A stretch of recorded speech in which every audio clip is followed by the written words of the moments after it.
კონკრეტული სამუშაო პროცესების, რისკის შეფასების გათვალისწინებით დამსაქმებელმა დასაქმებულები უსაფრთხოებისა და ჯანმრთელობის დაცვის მიზნით უნდა უზრუნველყოს ინდივიდუალური დაცვის საშუალებები.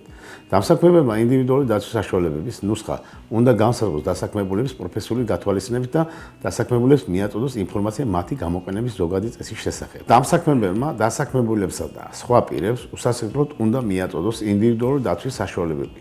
აგრეთვე უზრუნველყოს მათი გამართულ ფუნქციონირება და სათანადო ჰიგიენური პირობების დაცვა შესაბამისი მოულის შეკეთებისა და შეცვლის გზით. ინსპექტირებებისას ხდება შემთხვევები, როდესაც დამსაქმებელს შეძენილი აქვს შესაბამისი ინდივიდუალური დაცვის საშუალებები, მაგრამ დასაქმებულები არ იყენებენ მათ. აუცილებელია გვახსოვდეს, რომ სწორედ დამსაქმებელია ვალდებული ინდივიდუალური დაცვის საშუალებების გამოყენების კონტროლზე. იმ სამუშაო სივრცეში, სადაც ინდივიდუალური დაცვის საშუალებების გამოყენება სავალდებულოა, დამსაქმებელმა არ უნდა დაუშვას არც ერთი პირი შესაბამისი ინდივიდუალური დაცვის საშუალებების გარეშე.